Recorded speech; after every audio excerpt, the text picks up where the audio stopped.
آپ ہادیہ ای میگزین مضمون کی آڈیو ریڈ آؤٹ سماعت کر رہے ہیں۔ سامعین السلام علیکم ورحمۃ اللہ وبرکاتہ۔ میں سایہ تنویر ہادیہ کے شمارہ ستمبر 2023 کے مضمون کی آڈیو پروگرام میں آپ کا استقبال کرتی ہوں۔ آئیے ہم اس کا آغاز ہادیہ کے زمرہ عکس ہادیہ سے کرتے ہیں، جس کا عنوان ہے خواتین کی متوازن غذائیت اور بڑھتی لاپرواہی، اور اس کی رائٹر ڈاکٹر حفصہ تسنیم ہے۔ صحت اللہ تعالیٰ کی بہت بڑی نعمت ہے۔ اس نعمت کی قدر کریں قبل اس کے کہ یہ ہم سے چھین لی جائے۔ صحت کو غنیمت جانو بیماری سے پہلے۔ الحدیث۔ سادہ اور جلد ہضم ہونے والی غذائیں ہی ہم کو صحت مند رکھ سکتی ہیں۔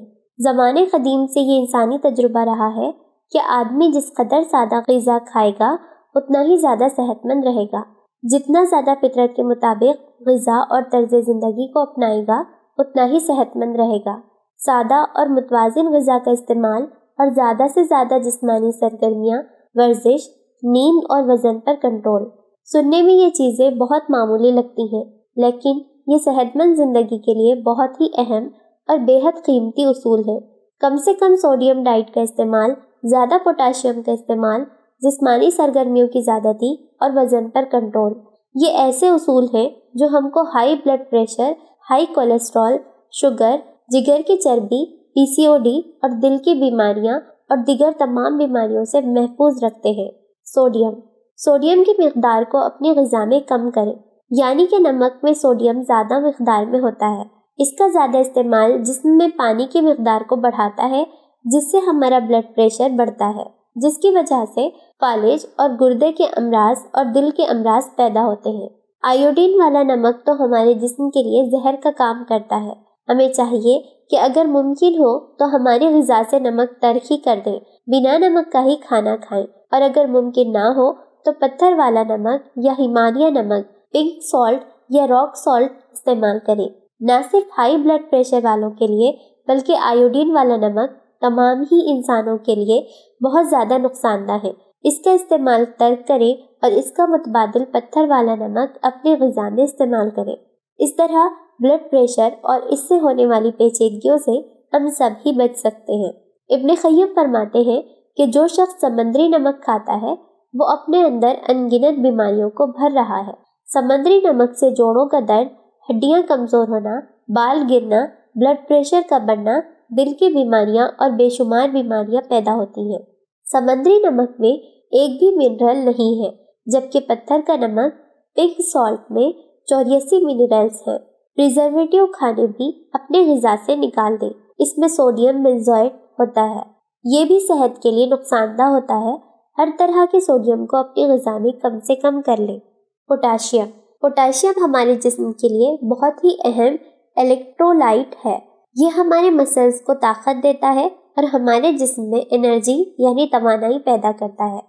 بلڈ پریشر والوں کے لیے تو یہ بہت ہی مفید ہوتا ہے، یہ تیزی سے بلڈ پریشر کو کم کرتا ہے۔ ایسی غذائیں زیادہ استعمال کریں جن میں پوٹاشیم کافی مقدار میں پایا جاتا ہو، جیسے کہ کیلا، ایووکیڈو، مغزیات وغیرہ۔ تازہ پھل اور سبزیوں میں بھی یہ زیادہ مقدار میں ہوتا ہے۔ پوٹاشیم ہمارے اعصابی نظام کے لیے بھی بہت مفید ہے۔ یہ گردے میں ہونے والی پتھری سے بچاتا ہے، گردے کی حفاظت کرتا ہے، یہ سوڈیم کی مقدار کو بیلنس کرتا ہے اور ہارٹ اٹیک سے حفاظت کرتا ہے۔ وزن پر کنٹرول۔ جسم میں چربی کے جمع ہو جانے سے اگر آپ پہلوان لگ رہے ہو تو خوش مت ہوئیے، بلکہ اپنی صحت کے متعلق فکر مند ہوئیے کہ موٹاپا کئی امراض کا سبب بن جاتا ہے۔ مندرجہ ذیل چیزوں پر عمل کر کے موٹاپا پر کنٹرول کر سکتے ہیں۔ اپنی غذا کو تبدیل کریں، روغن والی غذائیں اور چربی والی غذائیں اپنی خوراک سے ترک کر دیں، زیادہ سے زیادہ کچی سبزیاں اور پھل کھائیں، یعنی زندہ غذائیں زیادہ استعمال کریں۔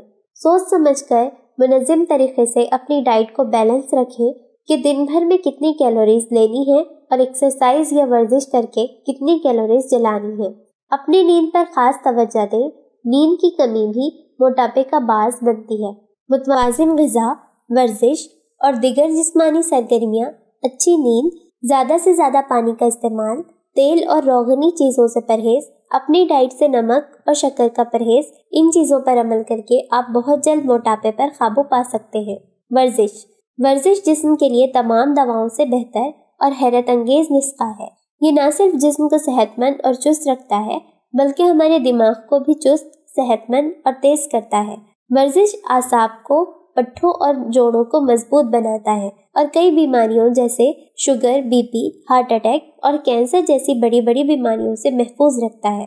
اس کا ایک اہم فائدہ یہ ہے کہ رگوں میں کولیسٹرول کو جمنے نہیں دیتا۔ اس سے ہاضمہ بھی بہتر ہوتا ہے، بھوک بھی اچھی لگتی ہے، دوران خون اچھا ہوتا ہے اور پھیپھڑوں کی کارکردگی بھی بہتر ہوتی ہے۔ غرض ورزش جسم کو تندرست اور توانا رکھتی ہے اور بہت سی بیماریوں سے بچاتی ہے۔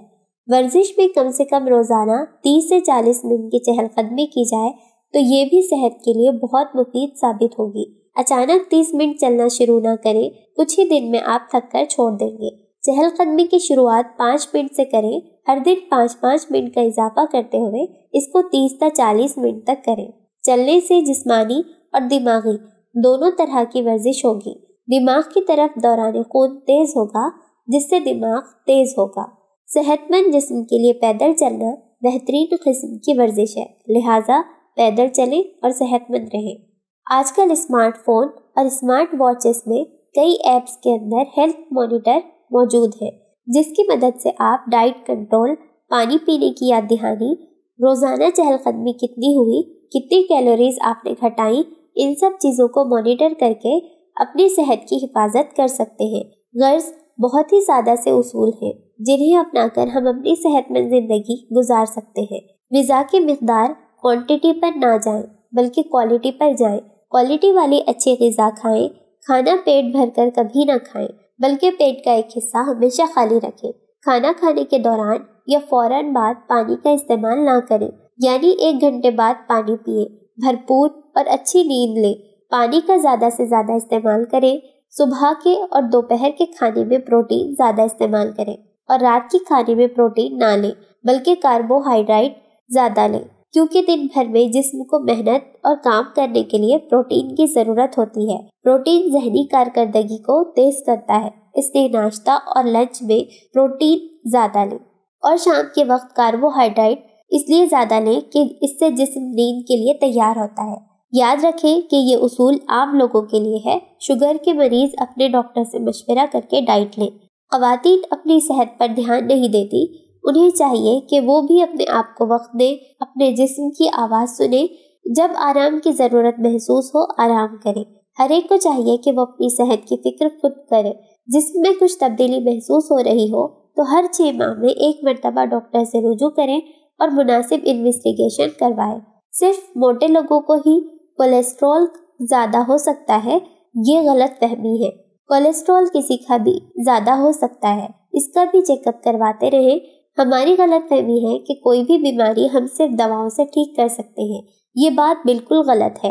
بیماری کو دور کرنے کے لیے اور صحت مند رہنے کے لیے دواؤں سے زیادہ متوازن اور صحت بخش غذا کا استعمال اور پرہیز لازم ہے، کیونکہ ایک مدت کے بعد دوائیں اپنا سائیڈ ایفیکٹس دکھانا شروع کر دیتی ہیں جس سے الگ الگ قسم کے پیچیدگیاں ہو جاتی ہیں۔ اس لیے ہمیں چاہیے کہ کسی بھی بیماری کے ابتدائی دور میں ہی مناسب غذا اور مناسب پرہیز اور فطرت کے مطابق لائف اسٹائل اپنا کر اسے جلدی دور کریں۔ اس کے علاوہ موذی امراض میں علاج کے ساتھ ساتھ مالک حقیقی پر کامل یقین اور صدقات کو اپنا ہتھیار بنائیں، کیونکہ صدقات کا اثر بیماری میں اکسیر اور کرشماتی و معجزاتی ہوتا ہے۔ ماہرین نفسیات بھی یہ کہتے ہیں کہ خیراتی کاموں میں حصہ لینے سے انسان کو نفسیاتی سکون ملتا ہے۔ میڈیکل سائنس کے بھی بعض تجربے سامنے آ رہے ہیں جس میں بتایا جا رہا ہے کہ رضاکارانہ خیراتی کاموں میں شرکت کرنے والوں کی جسمانی صحت پر خوشگوار اثرات مرتب ہوتے ہیں۔ یہ باتیں تو موٹیویشن کے لیے ہو سکتی ہیں، مگر ایمانی جذبات سے سرشار انسان جو کچھ کرتا ہے اس کے اثرات حساب و شمار میں نہیں آتے۔ وہ دونوں جہاں میں اپنی نیکیوں کے فیوز و برکات سمیٹتا ہے۔ جو لوگ رفاہی کاموں میں اور سماج کے تعمیری کاموں میں مصروف رہتے ہیں، معاشرے کے اصلاحی امور میں مشغول ہوتے ہیں اور جو لوگوں سے زیادہ ملتے جلتے ہیں، ایسے لوگوں میں منفی خیالات کم ہوتے ہیں اور ان کا دماغ ہمیشہ مثبت سوچتے رہتا ہے، جس سے وہ صحت مند رہتے ہیں۔ مثبت سوچ صحت مند دماغ اور صحت مند جسم بناتا ہے۔ اپنے آپ کو اکیلا نہ رکھیں بلکہ معاشرتی کاموں میں خود کو مصروف رکھیں۔ یہ عمل خود کے لیے بھی مفید ہے اور دوسروں کے لیے بھی۔ صحت کے لیے تمام ظاہری اسباب کے ساتھ ساتھ انسان کی باطنی کیفیات بھی ہمیشہ بہت اہمیت رکھتی ہیں۔